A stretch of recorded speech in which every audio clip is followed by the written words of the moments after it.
With the release of iPhone 16e, I went to check out one of the flagship stores in London and see how many people were actually interested in the 16e. That behind me there is the London Oxford Circus Apple store.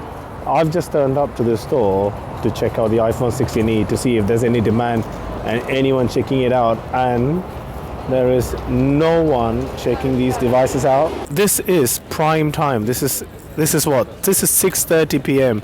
in UK. They haven't got as many customers as I'd expect. That says a lot about the new iPhone 16 and then the state of Apple at the moment. No wonder they're releasing all these new events like every 2 weeks. As much as I like Apple, something's got to change because people aren't visiting your stores. And to my surprise, there was hardly anyone looking at the iPhone 16e. You still had people checking out the base 16 models and the Pro models, the iPads and iWatch and everything, but there was hardly anybody looking at the iPhone 16e. To be honest, would you blame them? It looked so underwhelming next to the base iPhone 16 model. So it got me thinking, who is this phone actually for? And then I managed to figure it all out. And I think I figured out what the E actually stands for. There is an argument that this could be the perfect first ever iPhone for teenagers.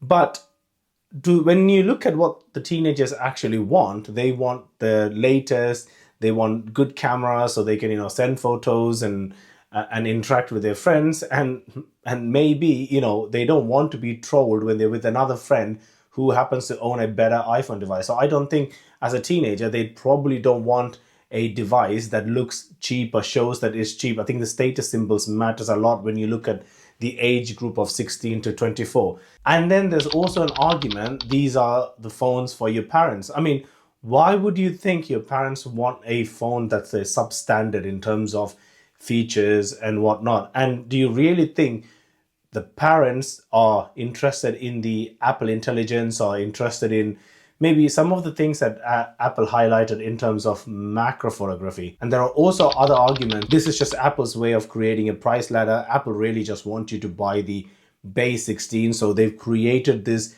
iPhone 16e. So it's just for an extra $200 or pounds, you could buy the base model. But why would Apple spend millions and millions just to sort of get the user to buy a base model of the 16 when the 17 is going to come up in few months?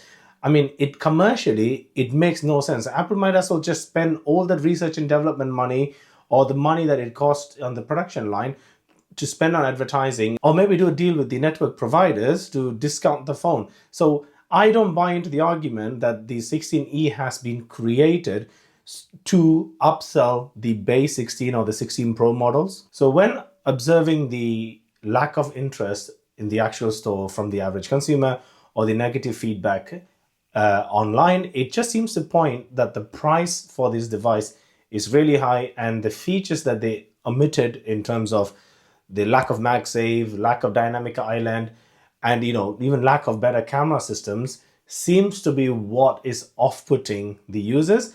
But just think about it. I don't think the 16e is the phone for the general consumers. I don't think Apple wants us to buy the phone. They'll be happy if you buy it. They'll sell you a device.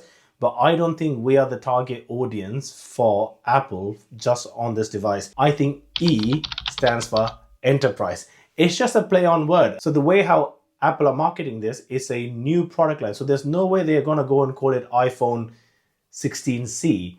They're not going to call it iPhone 16 SE because they won't make it new. So they have to call it something different. So E, while everyone is making Mickey out of it in terms of economic, whatever, but I think E internally, it means enterprise. Think about it. I think the actual users or the actual core audience for this device is an enterprise business.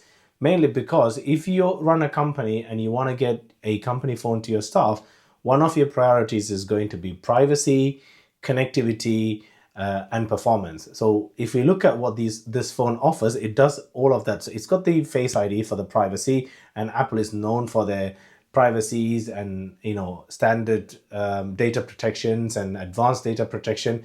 Apple are best in businesses for that. And in terms of performance, when you look at things like, writing emails or messaging back to your colleagues or your customers, this can do that. On top of the Apple Intelligence will help their workers write emails a lot more effectively. It will give them, recommended suggestions in terms of what they should respond back, so they can take advantage of the Apple Intelligence. And in terms of what else this phone offers is the C1 modem. So connectivity wise, they're always connected. And on top of that, this phone has the satellite connection. It even gives you the crash detection. So if something happens to your employees, the phone will notify them.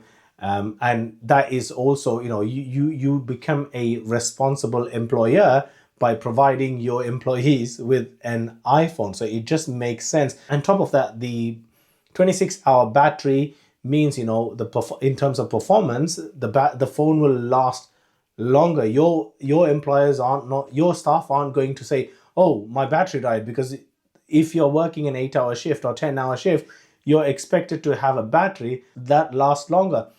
The lack of Magsafe, the lack of dynamic island don't matter to a business. The lack of colors don't matter to a business.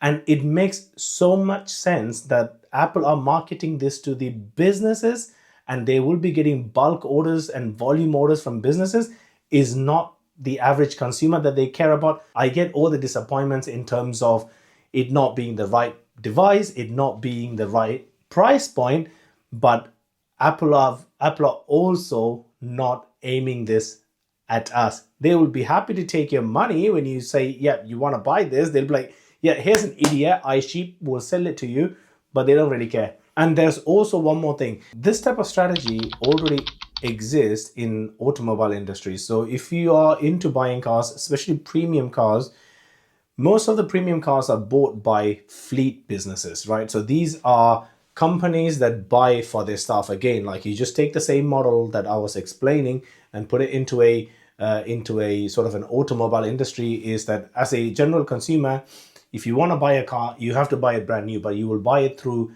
car dealers and they will spec it up for you, and then you have to wait for months.